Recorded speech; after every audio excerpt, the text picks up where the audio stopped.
So the question of who would win a discography battle between two of alt-rock's most iconic bands of all time, Radiohead and Coldplay, is one that has divided a generation of losers and Reddit users. And I, being the boldest one of that group, seek to answer that question today. So here's how a discography battle works. I match up an album from each band based on categories where they share a common interest, but only one album can win each category, and the band with the most points at the end has to marry Gwyneth Paltrow. Let's go. Okay, so I'll just start with an easy one as an example, and it's a good jumping off point. That would be the debut. Coldplay's debut is Parachutes, and Radiohead's debut is Pablo Honey. And it's not even hard, right?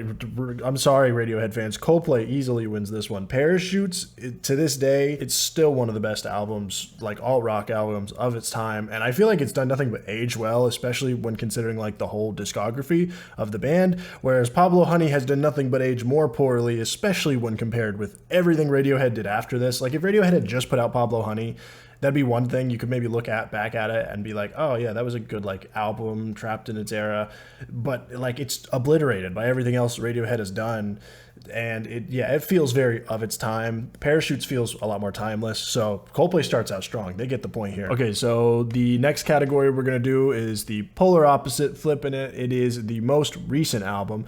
Coldplay's most recent album is Music of the Spheres. Radiohead's most recent album is sadly A Moon-Shaped Pool, like 7 years ago. One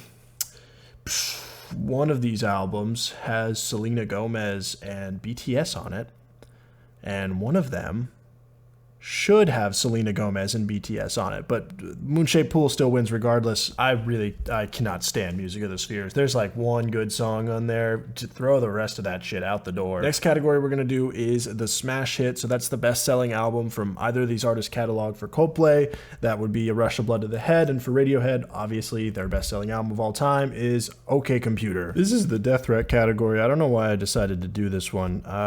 There's just not a right answer here that doesn't result in me being killed in my sleep. I like both of these albums, I really do, but I gotta pick this one. So the next category is the underrated one, which admittedly, compared to the other categories we've done thus far, is a lot more subjective. I kind of just pick which album for both artists' catalog I personally consider to be the most underrated, which in Coldplay's case, I would say is Ghost Stories, and in Radiohead's case, I would say is Amnesiac, and I know a lot of people are probably not going to think Amnesiac's that underrated. I think it's one of their less popular albums, but y'all have to understand this about me. I have Amnesiac tattooed on my body. I love Amnesiac. I have listened to Life in a Glass House more times than I've listened to the rest of Radiohead's discography combined, and that's why, spoiler alert, Amnesiac wins. Amnesiac goes all the way. I do not give a shit. The next category is the controversial one, the most controversial album from each band, which again can be a little controversial, like in terms of it's just kind of subjective.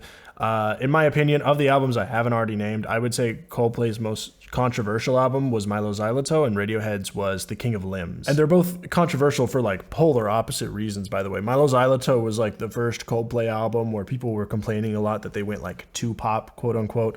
And King of Limbs was completely on the other side of the coin. People were saying it was way too experimental. It was way too like dense and obtuse and just inaccessible. And my, again, I guess controversial opinion is I have no problem with either of these albums. I would put them both kind of maybe in the middle of both of these bands' discographies. Like, neither of them are my favorite, but neither of them my least favorite either. Some of my favorite songs by both bands are on these albums. I love Bloom.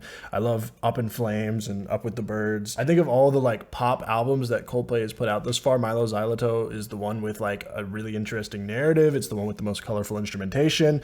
And I think King of Limbs can get a little too strange for me to as well at times for Radiohead, but at the same time, it's just gorgeous. It's a beautiful album. So the only other rule of discography battle I haven't explained yet is that I get one draw every single battle. If I really can't decide between two albums, then I can use my draw. I know people are probably thinking now, why didn't you use that on OK Computer versus Rush of Blood to the Head? I don't care. I'm using it now. Suck a lemon. So the next category is the experimental one, which was admittedly a lot easier to pick for Coldplay than for Radiohead, because you could kind of make an argument that almost every Radiohead album is the experimental one, right? But I decided to go with Kid A for Radiohead because that was really the album where people realized that they were this type of band. That was the one where they were really turning heads. And then for Coldplay, I went with X and Y because I feel like that was like the album where they tried out a lot of different stuff, and it seems like the result is that they hate the album now. This for a period about which we don't.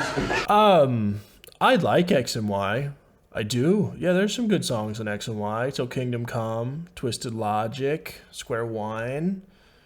You know, I mean, Fix You's on there. That's like one of their biggest hits ever. That's like to this day, that's a cry-worthy song right there, Fix You.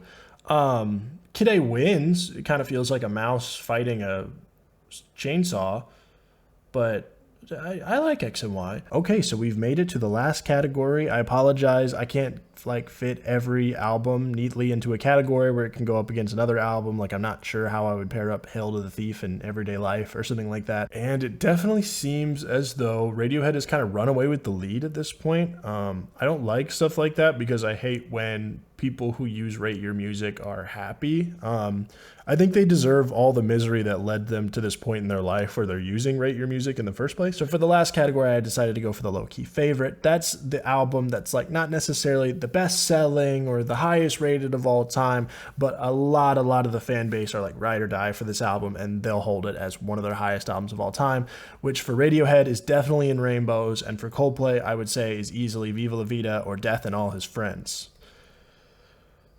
So... And the winner's Viva La Vida or Death and All His Friends. It's a great Coldplay album. Radiohead, In Rainbows, that's fine. But Coldplay, Viva La Vida or Death and All His Friends wins. It gets the point. Suck my dick, Anthony Fantano. I'm out.